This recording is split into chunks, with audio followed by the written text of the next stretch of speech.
Dans ma vie, je n'ai que toi. Sans toi, Rabbi, oh, je me noie. Tu prends ma main quand je suis faible. Jésus, tu es mon roi. Rien ne pouvait changer mon cœur, à part le sacrifice de la croix. Tu as pris cette place pensant à moi. Tu es tous couché, Jésus, tu es tous couché. Jésus, tu es tous couché. Plus que précieux dans ma vie. Jésus, tu es tous couché. Ah, Yesu osamote mananga. Yesu osamote mananga. Nalobi Yesu ozanyo sonanga. Yesu osamote mananga. Oh, oh, oh, oh, oh, oh.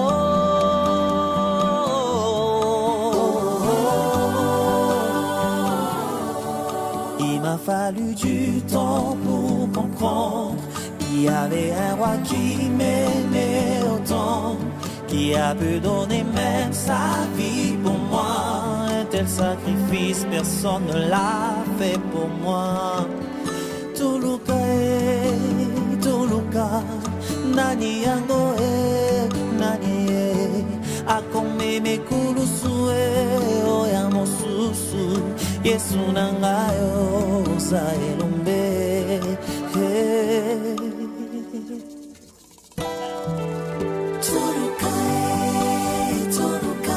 Azawaniye nanyango Akome me kulusue ora mosusu. Yesu nangayo saelombe. Jésus, tu es mieux que précieux. Jésus, tu es tout ce que j'aime. Jésus, tu es mieux que ce que je n'ai pas. Tu es tout ce que j'aime. Yesu aux agneaux soyanga. Yesu au comagnon soyanga.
Yesu ya motema Yesu oh, oh, oh, oh, oh.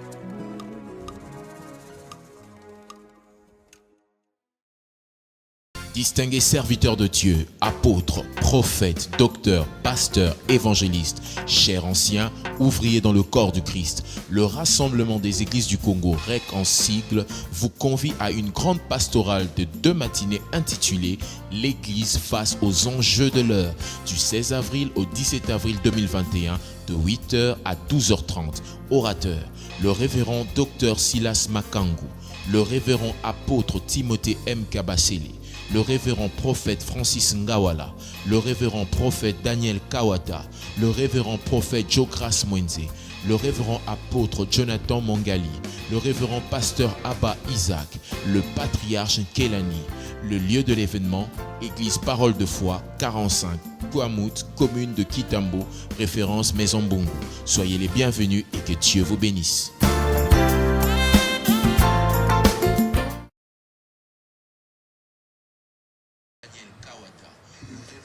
Shalom, shalom, shalom, shalom, shalom. Que Dieu vous bénisse abondamment, que la grâce du Père soit votre partage. Réussissez en toutes choses, en tout ce que vous faites, que Dieu vous fasse du bien, que la paix du Seigneur soit votre partage. Nous sommes là. Bonsoir, pasteur. Bonsoir. Que Dieu vous bénisse. Amen. Nous voulons partager des choses importantes, intéressantes cette nuit et passer au décret de cette nuit. Soyez bénis et que l'Éternel vous comble. Soyez bénis et que l'Éternel vous fasse grâce. Amen. Dans le nom de Jésus. Amen. Voilà. Ce soir, nous disons que votre conjoint est un cadeau du ciel. Si vous n'êtes pas encore marié, lorsque vous serez marié, la femme de votre vie, l'homme de votre vie est un cadeau du ciel. Un cadeau du ciel. Un cadeau du ciel, mais pourquoi ce cadeau du ciel? C'est pour construire votre grandeur. Construire votre grandeur passe par plusieurs étapes, et ce sont ces étapes-là dont nous allons parler ce soir. Donc, comprenez que nous voulons parler des choses qui vont vous aider à bien regarder si la personne avec qui vous voulez vous mettre ensemble est vraiment l'homme de votre vie, la femme de votre vie.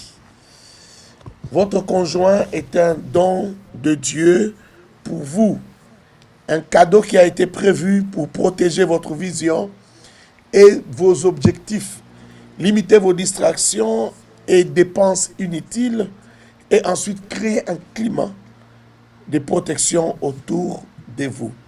Vous devez savoir qu'il n'y a pas de bonheur dans les mariages sans ces éléments que je viens de citer.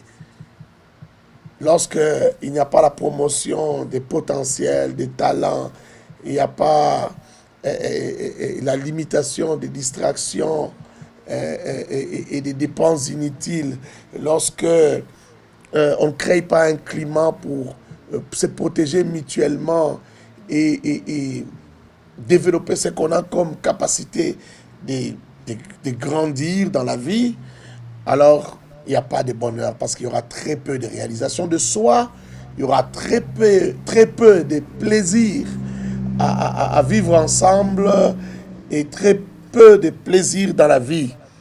Donc, vous devez savoir que c'est très important ces choses que nous venons de citer.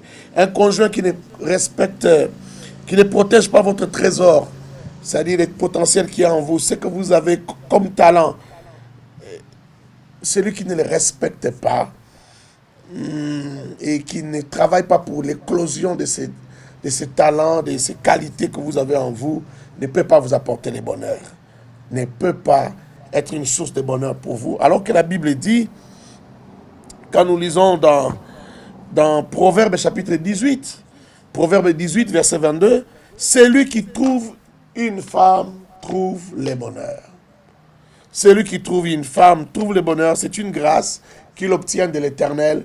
On peut aussi le dire pour l'homme, celui qui trouve un homme trouve le bonheur, c'est une grâce qu'il obtient de la part de l'Éternel. Aujourd'hui, plus que dans les temps anciens, l'homme est à trouver.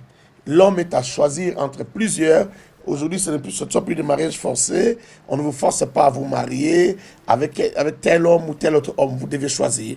Donc, on les trie. C'est un homme à trouver. Celui qui le trouve le bonheur.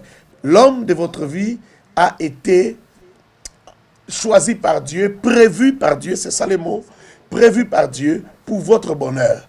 Mais ce soir, nous voulons que vous sachiez, ce n'est pas seulement un bonheur circonstanciel, mais c'est aussi pour votre grandeur. Votre bonheur passe par votre grandeur, votre vraie grandeur, celle qui a été prévue par Dieu, votre destinée.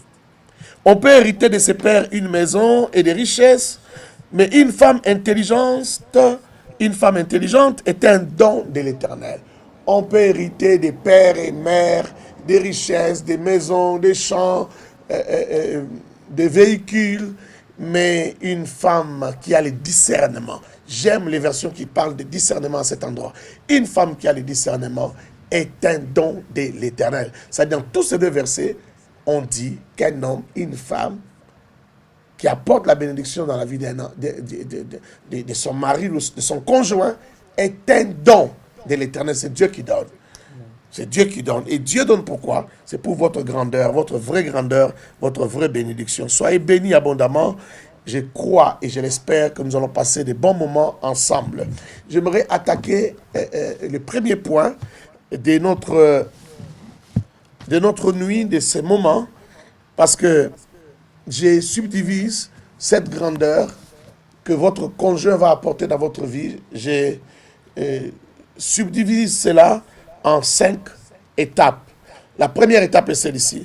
Définir les potentiels de l'autre et les protéger. Votre mari, votre femme, s'il veut ou si elle veut, vous aider à accroître votre grandeur, à entrer dans votre destinée de grandeur, il faut qu'il arrive d'abord à définir votre potentiel. Quel est le potentiel que vous avez? Quelle est la grâce qu'il y a en vous?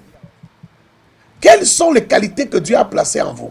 Parce que tout ce qui vous donne votre grandeur, tout ce qui vous amène à entrer dans votre destinée, à vivre la vie réellement que Dieu avait prévue pour vous, c'est le talent qui est en vous. Tout est déjà en vous.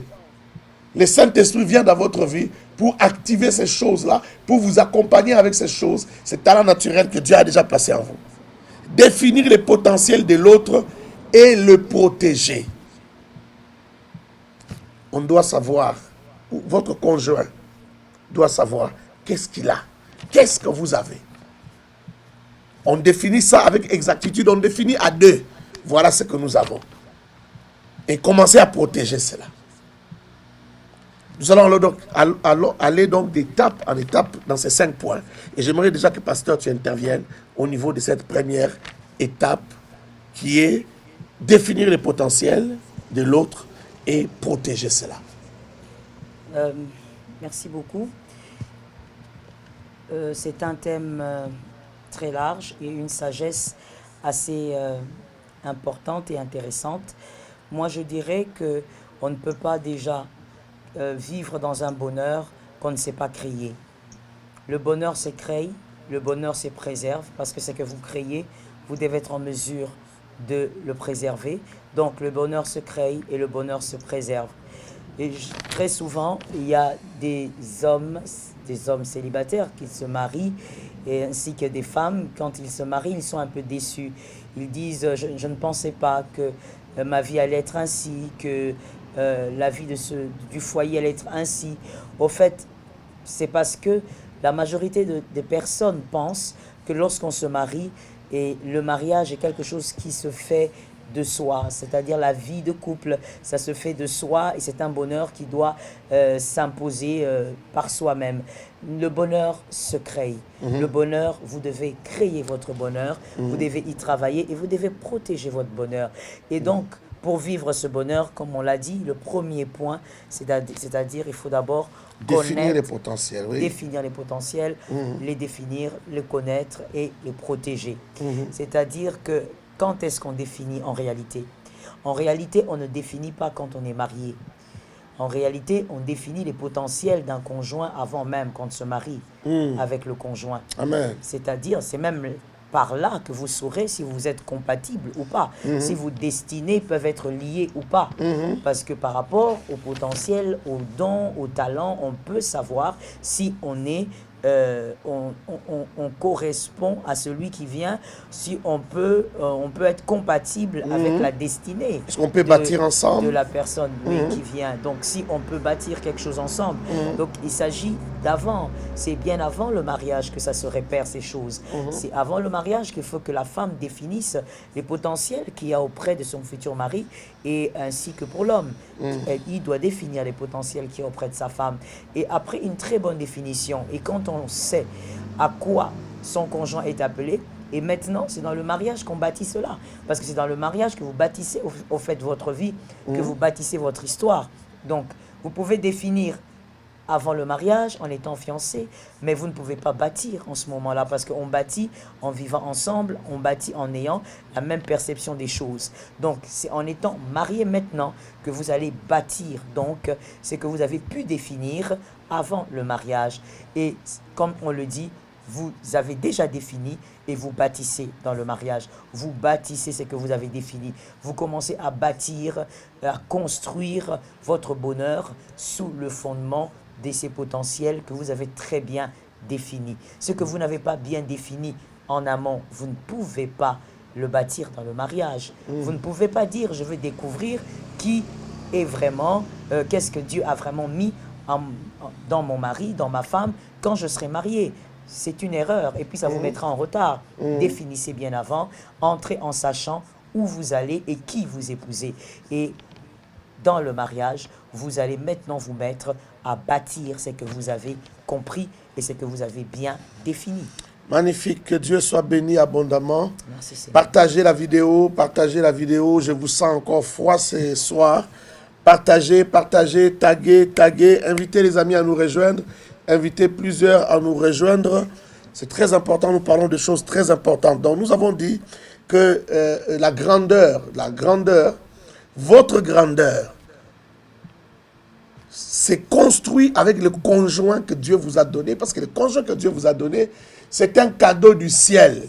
Et nous avons dit la première chose que ce cadeau du ciel doit faire pour bâtir votre grandeur et votre bonheur, c'est de définir votre potentiel et de les protéger. Vous aussi, vous êtes un cadeau pour lui, donc vous devez faire la même chose. Vous devez construire donc ces choses-là ensemble. La deuxième étape, c'est promouvoir ses talents.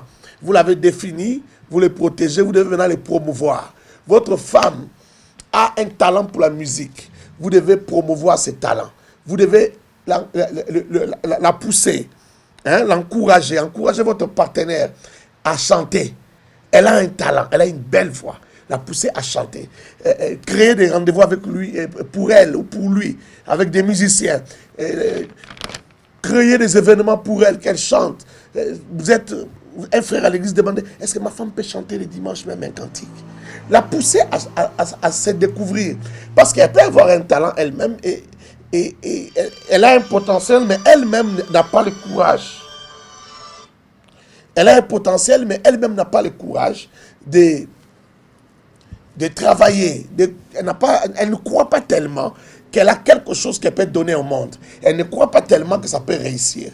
Elle ne croit pas tellement qu'elle peut produire de grandes choses, qu'elle peut accomplir de grandes choses. Donc vous devez non seulement l'encourager, mais vous devez faire la promotion, promouvoir les talents qu'il y a dans votre femme ou dans votre mari. Votre mari a peut-être fait, je ne sais pas, le droit, mais votre mari se débrouille bien dans la médecine. Il connaît la médecine, il a une passion pour la médecine, mais il a fait autre chose. Maman, c'est à vous de pousser ses maris. S'il faut qu'il reprenne les études, mais qu'il fasse la médecine et l'encourager, l'accompagner. Promouvoir cela. Lui faire aimer cela. Quelqu'un peut avoir quelque chose, mais il n'a pas de passion pour ça. Lui faire aimer cette passion. Donc, deuxième étape, promouvoir les talents ou les potentiels et encourager votre partenaire. Vous en savez quelque chose, maman? Allez-y. Je ne sais pas trop de quoi tu parles, mais bon, je parle de nous deux.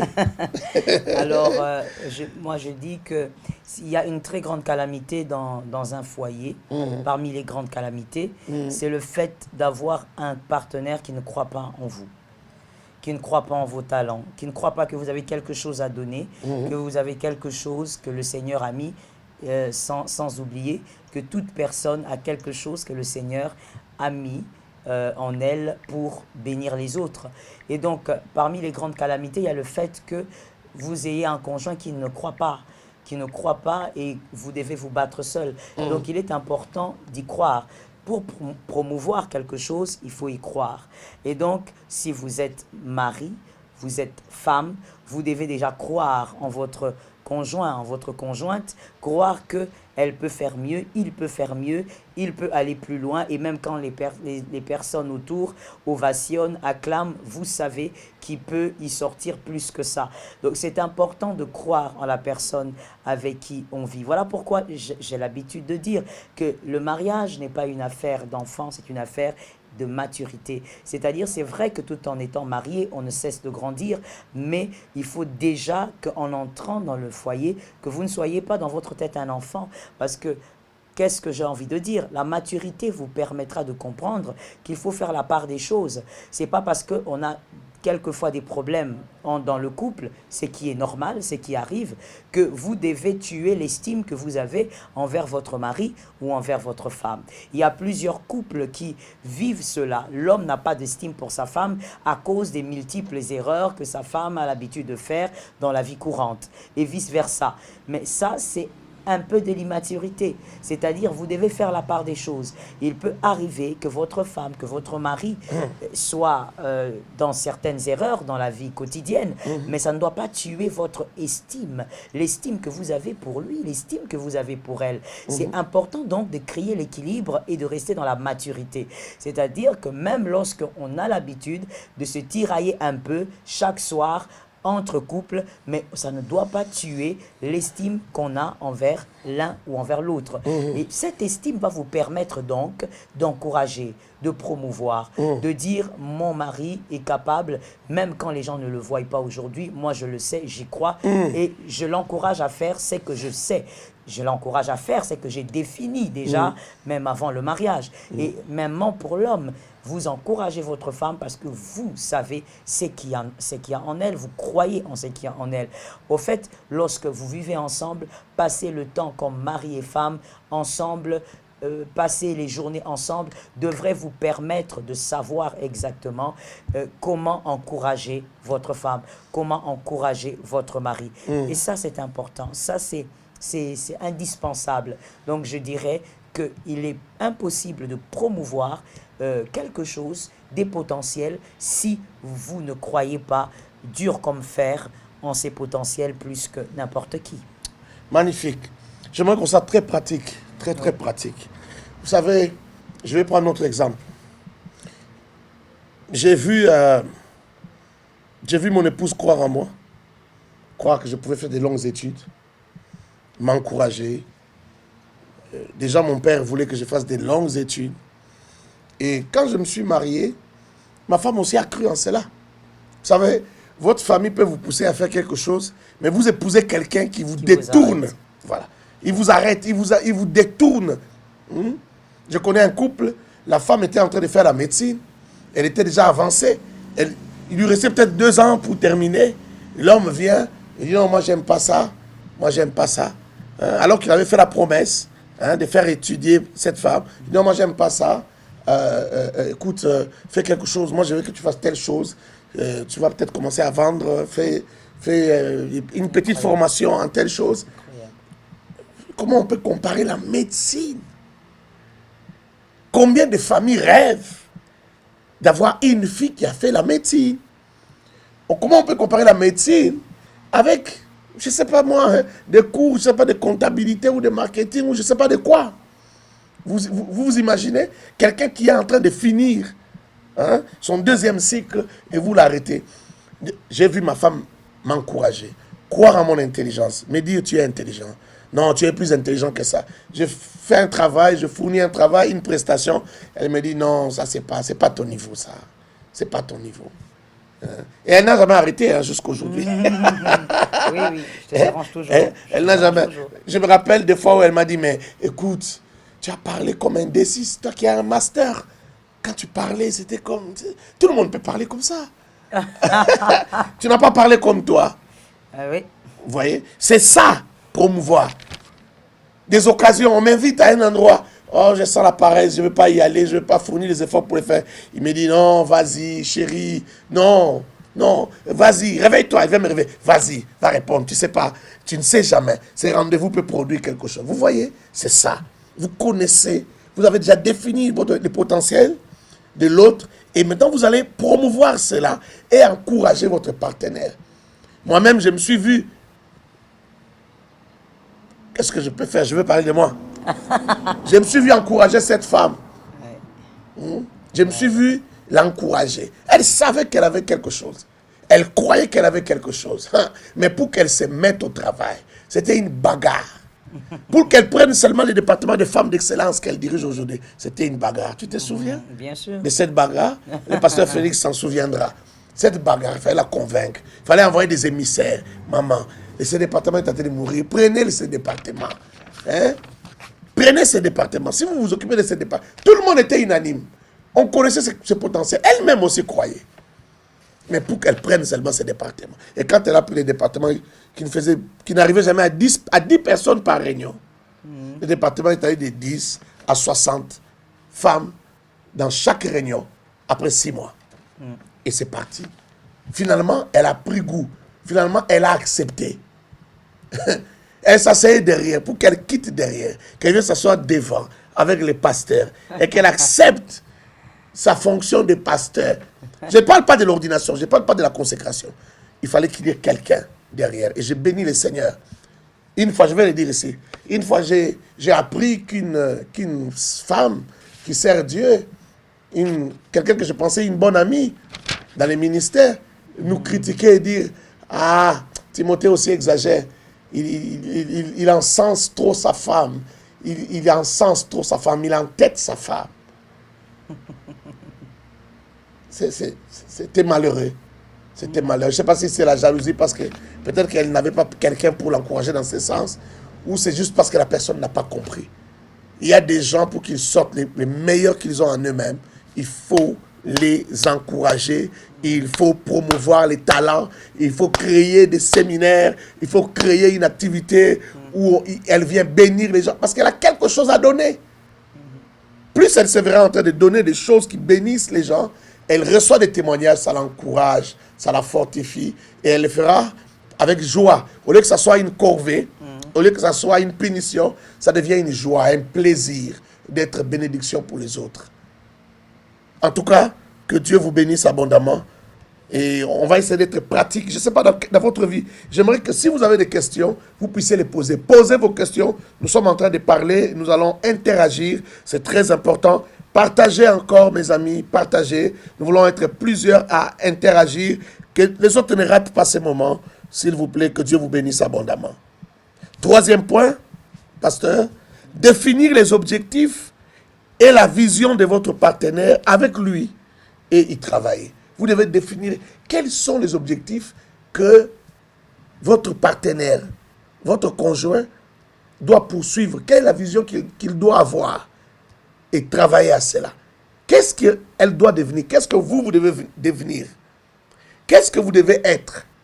Comment l'autre, votre conjoint, va participer à cela, afin que vous puissiez atteindre votre grandeur. Parce que votre bonheur et votre grandeur dépendent de tous les talents que Dieu a placés en l'un et en l'autre. Pasteur. Exactement. Voilà pourquoi tu l'as bien dit. Il faudrait parler, il faudrait discuter, il faudrait là savoir quels sont les objectifs.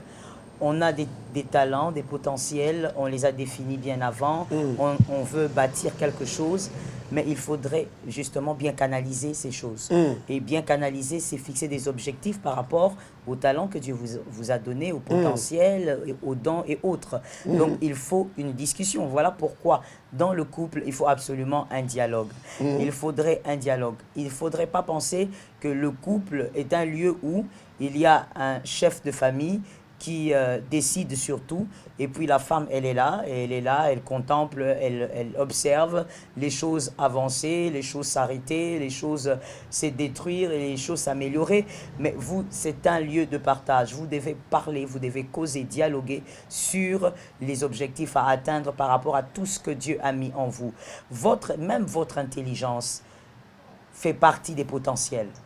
Mais vous devez être capable de comprendre et de réaliser que l'intelligence que vous avez fait partie des potentiels et non négligeables. Et donc, il faut parler, il faut discuter, car chaque couple ne se ressemble pas, parce que nous n'avons pas reçu tous les mêmes choses, et donc nous ne sommes pas d'ailleurs appelés à faire tous les mêmes choses. Et gloire à Dieu pour cela, d'ailleurs, ça casse la monotonie, et ça permet une bénédiction générale dans plusieurs domaines. Et donc, il faut discuter en tant que couple. Quand on est marié, on n'est pas seulement là pour parler des enfants, pour parler d'acheter des maisons, acheter des voitures, et voir les études des enfants. Un couple se bâtit aussi dans l'atteinte des objectifs. Vous devez les fixer et les atteindre. Mais il faut parler. Ça passe par le dialogue. Vous devez vous asseoir à un certain moment où vous ne parlez pas enfant, mais vous parlez de comment faire pour atteindre vos objectifs par rapport à ce que Dieu vous a donné. Vous savez, généralement, on a tendance à dire « nous manquons ceci, nous ne pouvons pas faire cela parce qu'on n'a pas d'argent, on n'a pas assez de moyens ». Mais écoutez, soyez capable de comprendre qu'on peut commencer à travailler sur les objectifs à atteindre avant même de toucher de l'argent, avant même de posséder les finances. Commencez à y travailler, commencez à créer ces choses dans votre esprit et à créer ces choses à deux, à planifier ces choses, avoir le squelette de ce que vous voulez avoir demain. Et quand vous aurez ce que vous désirez, ce squelette pourra porter chair et tout le reste. Donc, il est important de causer. Ça passe par le dialogue pour pouvoir atteindre les objectifs avec les talents que Dieu nous donne. Magnifique, magnifique. Maman, vous parlez tout à l'heure de parler des enfants. Il y en a qui ne parlent même pas des enfants. Oui. Qui ne parlent même pas de l'avenir des enfants. Oui. Qui ne réfléchissent même pas autour de ce que ces enfants deviendront dans la vie. Exactement. Déjà, en fait, un couple normal doit beaucoup dialoguer. Oui, beaucoup. Parce que c'est tout c'est l'avenir. Vous pouvez avoir l'avenir peut-être même d'une nation entre vos mains. Oui. L'éducation que vous donnez à vos enfants, ce que vous faites de l'avenir de vos enfants, et tout un pays peut en dépendre. Amen. Vous voyez? Et ici, il s'agit, avant tout, avant même de parler des enfants, avant même de définir l'avenir des enfants, c'est-à-dire au travers de leurs talents, les définir aussi, les encourager, les protéger, ainsi de suite. Il s'agit d'abord de votre conjoint, votre femme, votre mari. Parce que vous devez vivre toute votre grandeur, tout ce que Dieu a placé en vous, vous devez les vivre, vous devez en profiter. Alors, c'est comme ça que nous parlons de la promotion. On a parlé de la promotion, on est arrivé au point de définir les objectifs et la vision du partenaire. C'est très important. Beaucoup de gens avancent dans la vie sans savoir où est-ce qu'ils vont.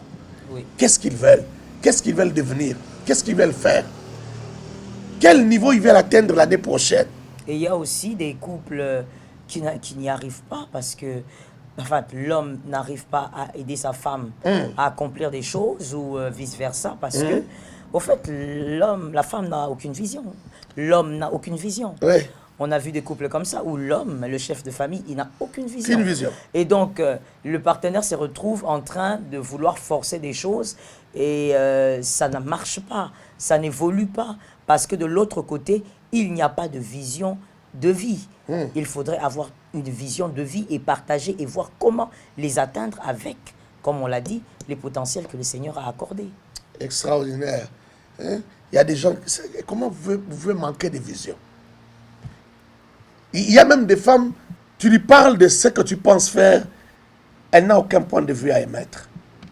Elle dit, bon, peut-être. Hein? Mais tout ce qui l'intéresse, c'est qu'on lui amène ce qu'il faut pour les foufous. Pour la nourriture. Pour la nourriture, pour les enfants. Elle s'arrête là. Elle ne sait pas quel conseil apporter à son mari. Pour la grandeur de son mari. Pour l'atteinte des objectifs de son mari. Son mari lui dit, ah, qu'est-ce que tu penses de A, B, C? Moi, j'aimerais me lancer peut-être dans C, mais il y a aussi B, il y a A. Elle ne sait pas. Elle ne sait pas. Une femme qui pose la question à son mari, qu'est-ce qu'on va faire l'année prochaine?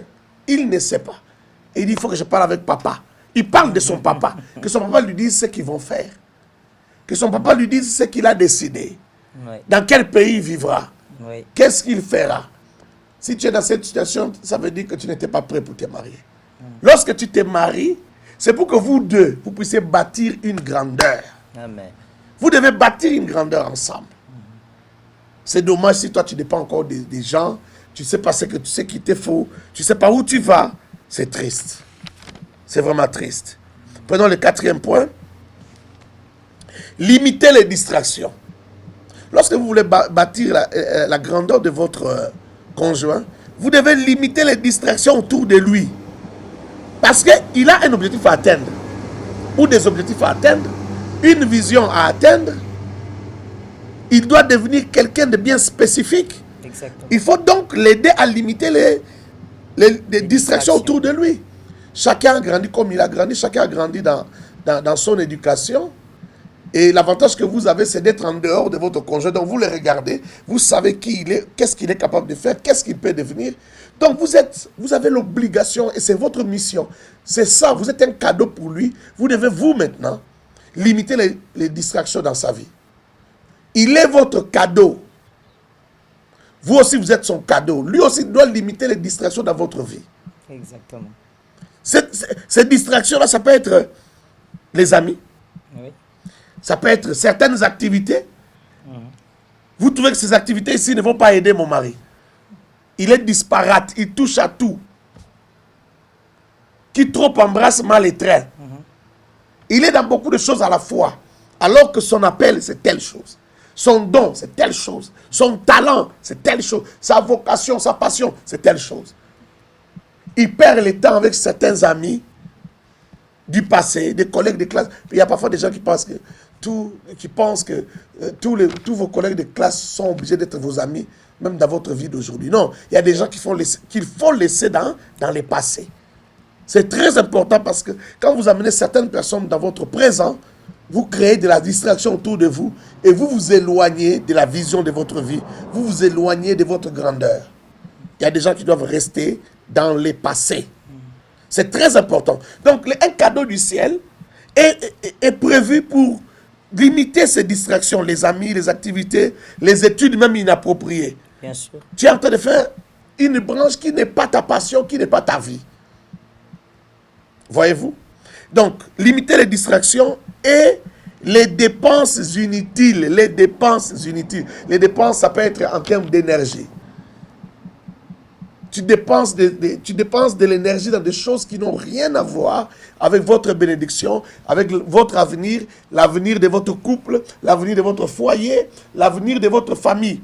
Tu dépenses de l'énergie dans autre chose inutile et vous perdez le temps, vous perdez de l'énergie.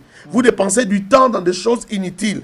Vous dépensez de l'argent dans des choses inutiles au lieu de concentrer l'argent dans ce qui est nécessaire pour votre grandeur, pour votre épanouissement, pour votre prospérité. Prospérité de l'âme, mais aussi prospérité matérielle et toute autre prospérité qui peut être une bénédiction pour la communauté. Pasteur, est-ce qu'on peut être plus pratique avec ça? Limiter les distractions et les dépenses inutiles. Oui, limiter les distractions, un très bon élément, parce qu'il faut le dire, limiter les distractions dépend aussi de la destination. C'est-à-dire que lorsqu'on a l'onction royale, comme David, on n'a pas forcément, on ne doit pas avoir les mêmes distractions que quelqu'un comme, je ne sais pas quel exemple donner, que quelqu'un comme Uri. Oui. Uri, Oui. qui est un chef d'armée, mais on n'a pas la même onction, on n'a pas la même destination. Quand on est quelqu'un comme David, on n'a pas la même destination que Joab. C'est-à-dire donc la sévérité qui va entourer votre vie doit être différente. La sévérité qui doit entourer votre couple dépend de votre destination. Oui. Il y a certains couples qui peuvent se permettre certaines choses, mais d'autres couples non. Pourquoi? Parce que il y a des couples qui sont appelés à aller vers des grandes destinations et qui engagent aussi plusieurs autres destinées. Et donc, on n'entoure pas la même sévérité sur tous les couples.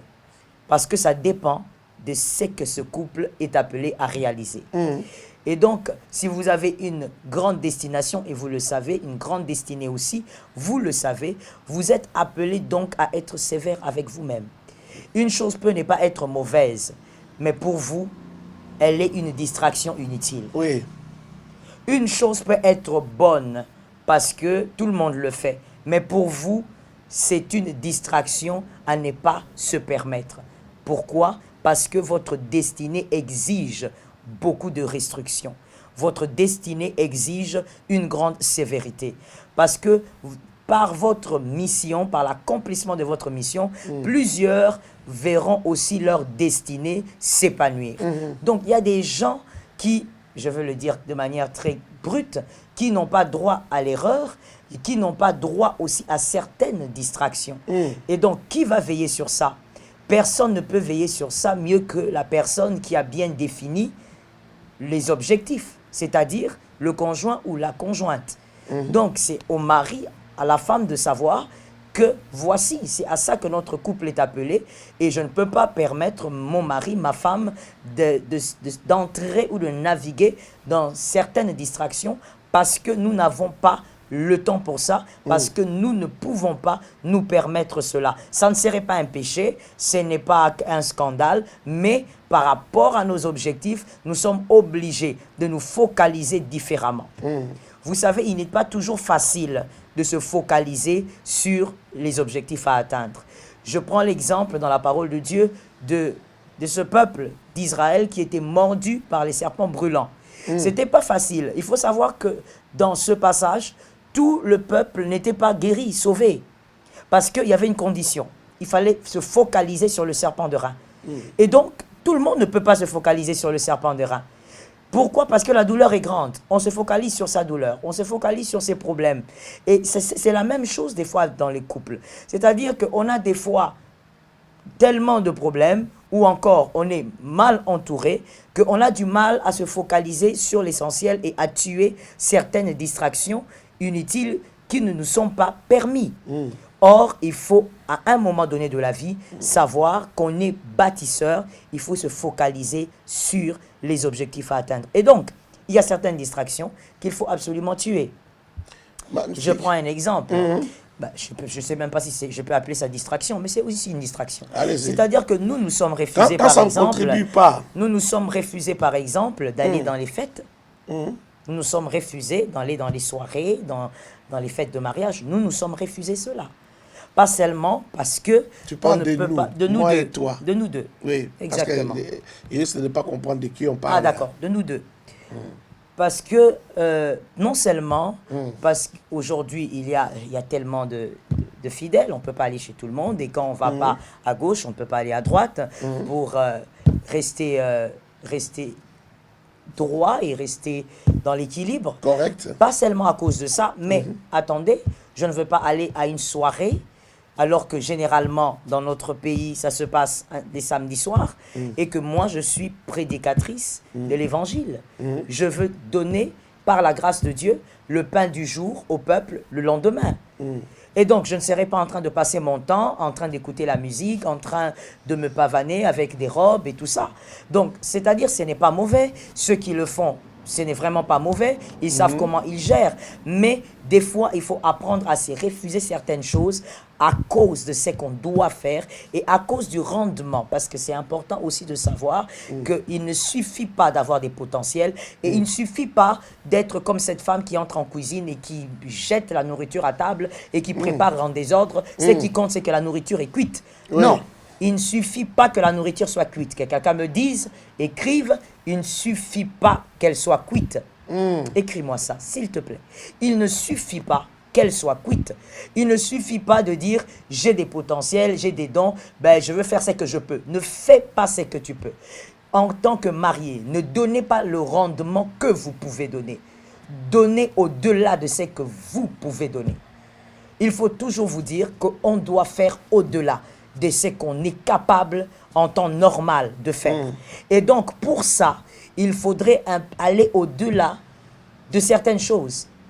Il faudrait se priver de certaines choses parce qu'on ne veut pas que donner un rendement par rapport à ce qu'on a et par rapport à ce qu'on est, mais on veut donner un rendement qui est au-delà de la moyenne, au-delà de ce qu'on pourrait donner en temps normal. Donc il faut toujours voir l'au-delà, aller au-delà. Et donc pour ça, c'est inévitable. Vous devez être un couple capable de tuer certaines distractions qui, je répète, ne sont pas forcément mauvaises, mais vous regardez votre destination et vous dites, si je me mets dans ça, je ne pêche pas, mais je perds mon temps. Oui. Et je n'ai pas de temps à perdre. Je perds mon temps et je diminue les chances, je vais le dire comme ça entre guillemets, les chances, les possibilités d'aller loin, de réussir, surtout de faire de grandes choses. Parce qu'ici, nous parlons de la grandeur. Exactement. La grandeur. La grandeur de votre conjoint. Vous savez, beaucoup de gens sont mariés, mais ne participent pas à la grandeur de leur conjoint. On dit derrière un grand homme, il y a une grande dame. Une grande dame, ça sert à quoi? Une grande dame, vous êtes derrière et c'est vous qui la faites devenir grande. Un grand homme, vous êtes derrière, vous la femme, et c'est vous qui le faites devenir grand. Ça se construit à deux. C'est ce que nous sommes en train de dire. Et nous sommes en train maintenant d'entrer dans les détails pour voir comment ça se construit à deux. Et c'était le quatrième point. C'est le quatrième point où on parle de limiter les distractions. C'est tellement, tellement, tellement important. Dire à votre mari, ce que tu es en train de faire là, c'est une distraction. Par rapport à où nous allons, ça c'est une distraction. Tu mets l'avenir de nos enfants en jeu. Qu'est-ce qu'on a par exemple essayé de tuer? Quoi ça, nous? Oui, nous, évidemment. Comme tu disais, nous deux. Beaucoup de choses, tu as parlé des fêtes. On a arrêté depuis très longtemps d'aller aux fêtes. Oui. Il y a encore une autre chose qu'on a arrêtée, qui n'est pas une mauvaise chose, comme tu disais tout à l'heure, mais qui peut devenir une distraction, parce que ça nous prend tout le temps. Est-ce que la technique peut nous donner les deux portraits, nos deux portraits, parce qu'on est en train de discuter là, c'est très important. Donc, on a arrêté aussi de parrainer les couples. Oui. Ça va peut-être décevoir quelqu'un qui pensait nous prendre comme parrain, mais depuis très longtemps, ça va faire plusieurs années maintenant, peut-être, je ne sais pas, 8 ans, qu'on a arrêté de parrainer les couples. Pourquoi est-ce qu'on a arrêté? Parce qu'il fallait être derrière les mariés les samedis soirs, samedi la nuit, parfois jusqu'à 1h, 2h du matin, alors que nous sommes prédicateurs. Donc de la même manière, on a arrêté d'aller dans les fêtes, on a arrêté aussi de parrainer des mariages. Et puis c'est prenant. C'est prenant. Quand on est déjà pasteur, si vous faites bien votre boulot de pasteur, je ne vous vois pas en tout cas avoir des fidèles. Je ne vous vois pas. À moins que ce soit juste des fidèles pasteurs. Parce que les pasteurs ne doivent être parrainés que par des pasteurs. Ça, c'est un autre débat. On en parlera peut-être une autre fois. Mais des pasteurs ne doivent être parrainés que par des pasteurs. Tu te rappelles encore d'autres choses d'autres distractions qu'on a mis à côté? Il faut peut-être qu'on réfléchisse. Limiter les distractions. Et bon, parlons des dépenses. Des dépenses inutiles. Dépenses, oui. Des dépenses, je vais le dire ici parce qu'on me demande de le dire. Vous savez, nous, les pasteurs, on a l'habitude souvent d'être en costume pour prêcher et on transpire et tout ça. Et acheter, par exemple, des costumes à Kinshasa nous coûtait beaucoup d'argent. Et à un certain moment, on a décidé, c'est seulement quand on voyage, qu'on profite du voyage pour acheter des costumes ou des habits qui sont attachés à notre travail en dehors du pays. Pourquoi? Parce que ça coûte 2 fois moins cher, 3 fois moins cher. Donc, du coup, ça limite les dépenses. L'argent qu'on pouvait mettre, je ne sais pas, dans l'habillement ou dans les chaussures, on les met dans autre chose. On les met dans l'œuvre de Dieu. On les met dans les œuvres caritatives. On les met à acheter les riz pour quelqu'un qui n'a pas de riz, qui n'a pas à manger. Vous voyez, ça économise. Là où on pouvait acheter une tenue, vous achetez 3 tenues directement. Et on profite des voyages. Lorsque vous allez prêcher à l'étranger, vous allez prêcher dans certains pays et vous avez cette possibilité-là.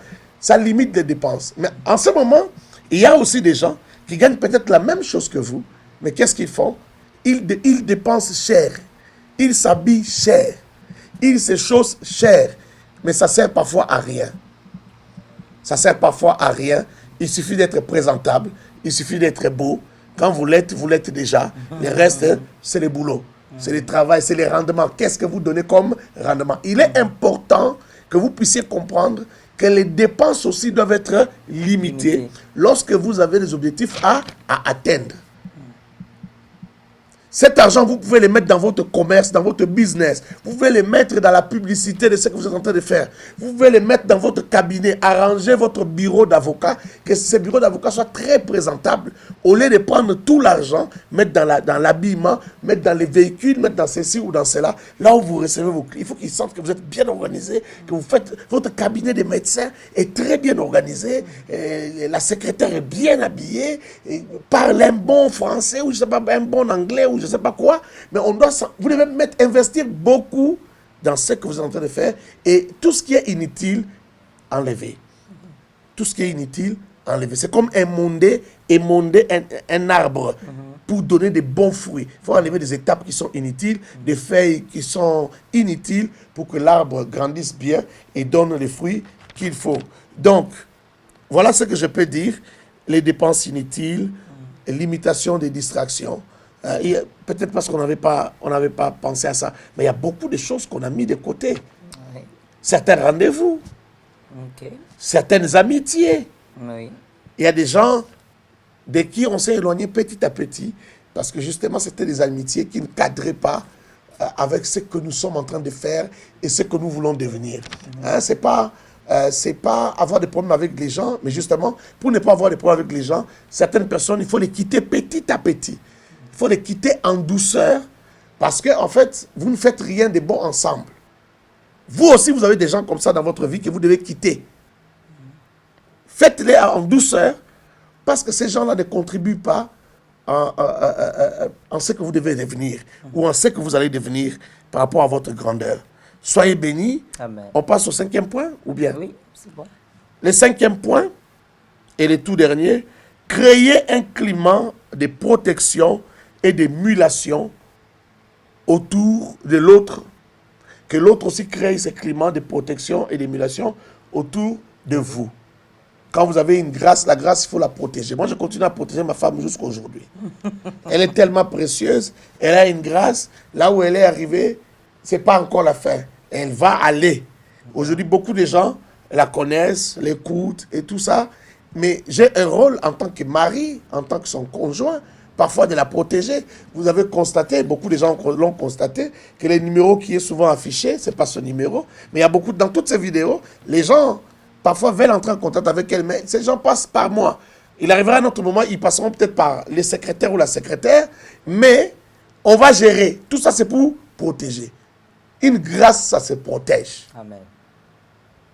Quelqu'un est en train de se dire, non, mais elle est pasteur, il faut qu'elle nous bénisse. C'est quand on a besoin d'elle. Oui, elle vous bénit, elle le fait. On ne l'interdit pas d'entrer en contact avec les gens. Mais il faut canaliser. Qui peut recevoir 1000 appels en un jour? Est-ce qu'il y a quelqu'un qui peut recevoir 1000 appels en un jour? Parfois, je vois des gens se fâcher. Maman, je t'ai écrit, tu ne réponds pas. Papa, je t'appelle. Il y a quelqu'un qui a quitté même le groupe WhatsApp, qui a dit, mais c'est parce que vous ne répondez pas, tout ça. J'ai dit, maman, est-ce que vous connaissez le nombre d'appels que nous recevons par jour? Les nombres comment on appelle ça, des messages WhatsApp que nous recevons par jour. Quand vous ne le savez pas, vous ne pouvez pas juger. Exactement. Vous ne pouvez pas juger ce que vous ne savez pas. À supposer qu'on a 1000 messages par jour, il faut canaliser, il faut gérer. C'est juste pour canaliser, organiser et gérer. Ça demande une certaine protection. Parce que quand on expose mal les talents, la faveur ou la grâce, on tue la grâce. Je vous donne un exemple simple. On est un grand chantre, on est un bon chantre. Il faut continuer à avoir du temps pour la répétition, continuer à avoir du temps pour soi-même, continuer à avoir du temps pour créer de nouvelles chansons. Si on fait juste la star, on est en train de chanter tout le temps, on est tout le temps dans l'activisme, qu'est-ce qui va se passer? À un certain moment, vous allez baisser. Le régime va baisser. La même chose avec les prédicateurs. Les prédicateurs doivent lire sa Bible, il doit avoir du temps pour prier. Mais s'il est marié, il doit avoir du temps aussi pour sa famille. Surtout Donc, si elle est une femme. quand c'est encore une femme, c'est plus compliqué. Exactement. Mais là maintenant, comment vous gérez ça? Il faut protéger et il faut créer aussi de l'émulation, encourager la personne. Vous savez, il y a toujours des moments de crise. Hein? Même nous, entre nous, il y a toujours des moments de crise. Il y a des moments où je déprime. Je dis à ma femme, ah, je suis fatigué.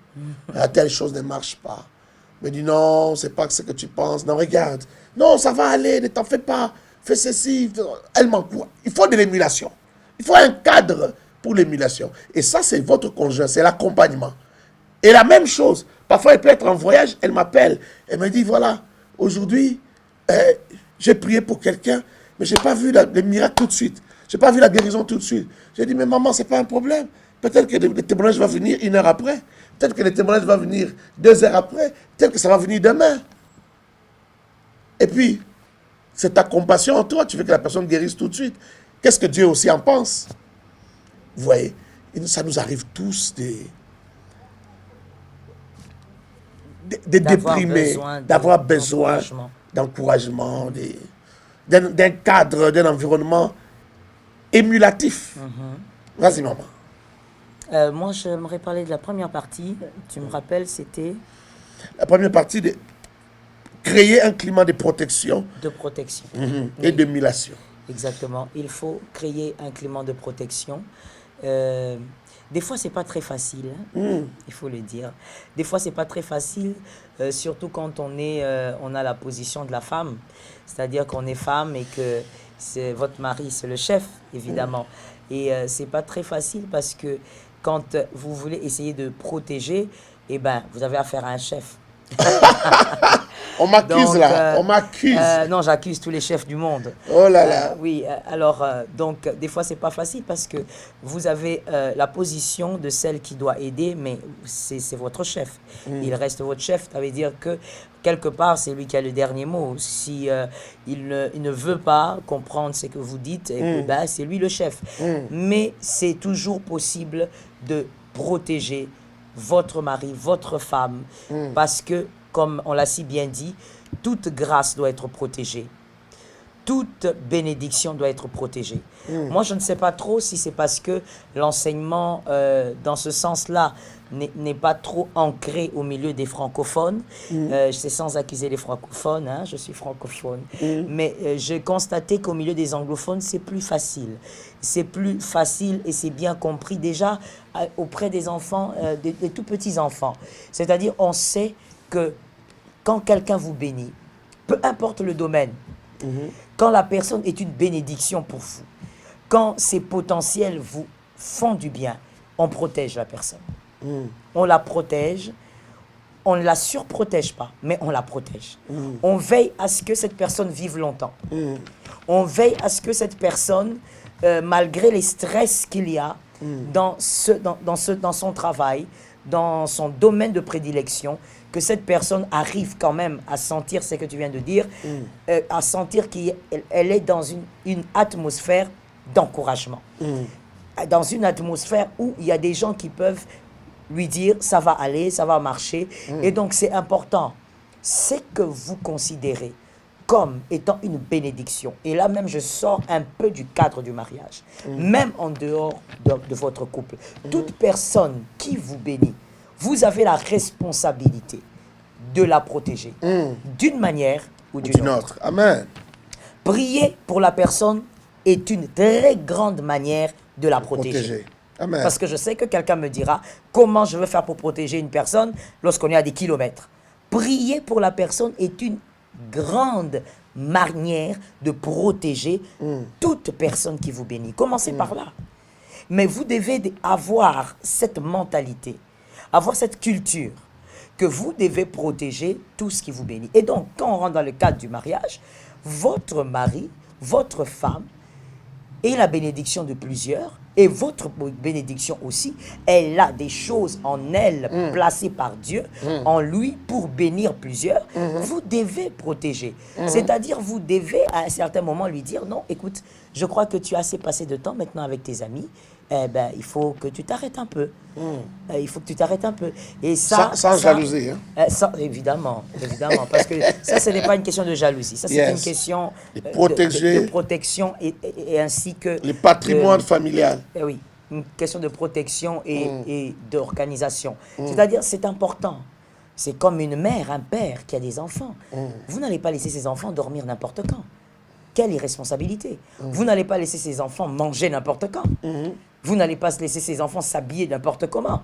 Aujourd'hui, avec les téléphones, les smartphones, vous n'allez pas laisser les enfants avec les téléphones, les tablettes, n'importe comment, regarder n'importe quoi. Au nom de l'amour, c'est la même chose. Ça doit se gérer dans le foyer. Vous aimez votre femme, mais vous n'allez pas laisser votre femme fréquenter n'importe qui. Écoutez, la personne qui l'a fait dans la parole de Dieu nous fait vivre les conséquences jusqu'aujourd'hui. Je suis dans Genèse. Il s'agit d'Adam. Adam s'est permis de laisser sa femme causer avec n'importe qui. Et sa femme était là en train de causer avec le serpent qui n'avait jamais causé avec lui-même Adam. Mais il s'est permis de laisser sa femme comme ça. Elle a causé, elle causait. Et finalement, c'était le fruit interdit. Oui. Donc, nous sommes aujourd'hui dans une grande galère, en tout cas en parlant du péché. Qui a introduit le péché? Moi, je pense que c'est l'homme qui a introduit le péché. Pourquoi? C'était lui le chef. S'il était en mesure d'interdire sa femme, d'avoir une certaine fréquentation avec le serpent, ça ne serait peut-être pas arrivé. Donc, je reviens pour dire que c'est important donc pour vous, monsieur, madame, de regarder, d'observer, sans brutalité, parce que tout ce qu'on impose à son conjoint avec brutalité crée la révolte. Tout ce qu'on cherche à imposer à son mari, à sa femme, avec brutalité, crée forcément la révolte. Et vous n'avez pas besoin de révolte. La révolte ne donne rien. Ça va plutôt vous éloigner. Vous n'avez pas besoin de ça. Avec amour, avec respect surtout, mais essayez de protéger votre mari, votre femme, par rapport à la destination, par rapport à sa prochaine destination. Veillez sur ce que Dieu a mis. C'est votre responsabilité. Amen. Vous ne direz pas à Dieu à la fin des temps, non, je n'ai pas été capable, comme tu l'as si bien dit, d'être l'homme que je devais être, d'être la femme que je devais être parce que, bon, j'avais un conjoint, une conjointe. Écoutez, vous n'aurez pas d'excuses. Aidez votre conjoint à y arriver, avec amour et respect. Et n'oublions pas une chose, il y a aussi le Saint-Esprit qui n'est pas à associer, mais qui doit être omniprésent dans tout. Il est omniprésent dans tout. Il faut qu'il soit omniprésent dans ce que vous faites, dans votre quête de protection. Le Saint-Esprit, le Paraclet, doit être omniprésent. Et lui va vous donner les paroles qu'il faudra, les mots qu'il faudra. Il va vous accorder même la sagesse qu'il faudra pour que cette protection entre hommes et femmes, pour protéger votre bénédiction, soit sans dégâts et soit sans coup. Oh, que Dieu soit loué, que Dieu... Vous savez, les choses que nous partageons cette nuit sont des choses qui sont très importantes, salutaires pour beaucoup de couples, surtout pour les femmes parce que avec nos traditions, surtout en Afrique, beaucoup de ce que les femmes possèdent comme potentiel ont été étouffés. Imaginez-vous une femme qui pouvait être la future maman Joël, la future maman Olangi, la future, je ne sais pas, Catherine Kuhlman, mais comme elle est femme, au foyer, l'homme, parce qu'une femme, dans notre contexte africain, si elle n'est pas accompagnée par son mari ne l'encourage pas, ce n'est pas la société qui va l'encourager. Il faut d'abord que son mari l'encourage. Cette femme de 38 ans qui est devenue président au Kosovo. Si vous ne le savez pas, il y a maintenant une femme présidente au Kosovo. En République de Kosovo. Une mère. Une mère de deux enfants, deux petites filles. Ouais. Comment à 38 ans, femme, on peut devenir présidente? Une femme très déterminée. Oui. et bien accompagnée. Et bien accompagnée. L'accompagnement de son mari y est pour beaucoup. Le prince, comment il s'appelle, Philippe ou Charles, le mari de la reine mère, de la, comment on l'appelle, de la reine d'Angleterre. la reine d'Angleterre. Le prince Charles. Le prince Charles, je crois, le duc d'Édimbourg. Le duc d'Édimbourg est décédé. Il vient de décéder, je crois que c'était hier ou ce matin. Il vient de décéder. Mais cet homme, je ne sais pas combien d'années de mariage ils ont fait, peut-être plus de 60 ans de mariage. Parce qu'il est mort à 99 ans. Cet homme a accompagné sa femme, future reine d'Angleterre.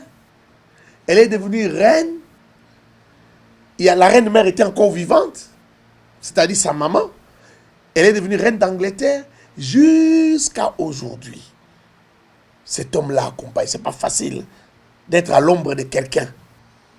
Tu es grand, mais tu dois être à l'ombre de quelqu'un qui, parce que la femme que tu as épousée, c'est ton épouse, mais elle est tellement grande. Et parfois, elle doit marcher sur les tapis rouges. Toi, tu vas à côté. Tu ne marches pas sur les tapis rouges. Il y a des cérémonies où lui ne peut pas être à côté de la reine d'Angleterre. Élisabeth II. Donc, vous voyez ce genre de personnages. Imaginez dans notre contexte africain. Oui. Même les Africains qui sont en Europe ou en Amérique, ils ne sont pas devenus européens ou américains de souche. L'Afrique est toujours en eux. L'Afrique ne les a pas quittés. Ils ont quitté l'Afrique, mais l'Afrique est toujours en eux. Et c'est toujours un problème. C'est pourquoi même les couples qui voyagent, qui vont vivre dans ces pays-là, finissent par divorcer parce qu'ils n'arrivent pas à concilier les milieux et leurs habitudes d'origine. Nous tendons vers la fin. Que Dieu vous bénisse. Amen. Maman, je ne sais pas si tu as un mot avant de passer au décret. Nous disons que le Seigneur aide les couples, que le Seigneur assiste les couples, que chaque couple arrive à atteindre ses objectifs terrestres, que chaque couple arrive à atteindre sa grandeur, son bonheur, son épanouissement, que chaque couple arrive à comprendre, à réaliser l'importance de l'atteinte de l'objectif, parce que atteindre cet objectif va permettre à plusieurs destinées. Vous n'imaginez même pas. Vous n'avez pas besoin d'être public pour ça. Vous n'imaginez même pas combien ça va bénir les hommes, les femmes autour de vous, les jeunes aussi autour de vous, afin qu'ils arrivent aussi à leur tour à atteindre leurs objectifs. Et donc, que tout ce qu'on a présenté ici comme élément de sagesse nous aide à réaliser ce que Dieu veut pour nous et à entrer efficacement dans le travail de bâtir nos destinées et d'accomplir certainement la mission que Dieu nous a tous accordée.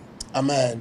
Amen. On nous précise, tout à l'heure on cherchait entre prince Charles ou prince Philippe. C'est le prince Philippe, celui qui est décédé. Le mari de la reine Élisabeth, c'est le prince Philippe. Charles, c'est leur fils. Le papa de Harry et l'autre de William. Voilà. Et ils ont fait 73 ans de mariage. On nous dit, j'espère que l'information que Patty J m'en donne est correcte. 73 ans de mariage. Extraordinaire. C'est toute une vie, 73 ans de mariage. Sûr. Merci beaucoup à Nancy Lumbala. Dieu vous bénisse abondamment. Maman, nous allons passer au décret. Allez-y. Nous allons décréter par la grâce de Dieu, le Dieu qui est véritable et puissant, qu'il soit la force aujourd'hui que les couples se connectent. Il s'agit de vous ce soir. Les célibataires, vous avez droit aussi à ce décret. Pourquoi pas? Parce que vous serez mariés demain. Mais nous allons prophétiser et décréter que l'Éternel nous accorde la victoire et nous permette d'atteindre nos objectifs. Que dans nos couples, nous puissions atteindre nos objectifs par la grâce de Dieu. Nous décrétons et nous prophétisons au nom de Jésus. Père incomparable, Dieu véritable, je te rends grâce car tu es notre soutien. Je te rends grâce car tu es notre appui. Seigneur, je crois en cette main puissante qui est sur nous. Je prophétise et décrète ce soir que Père, tu nous permets d'atteindre nos objectifs. Tu nous permets, Seigneur l'éternel, d'atteindre nos buts sur terre. Tu nous permets, puissant d'Israël, d'atteindre la cible, le rocher des âges, pas par notre force, ni par notre intelligence, mais par ta puissance. Seigneur, tu nous permets par ta grâce de saisir ce qui nous appartient ici sur terre. Le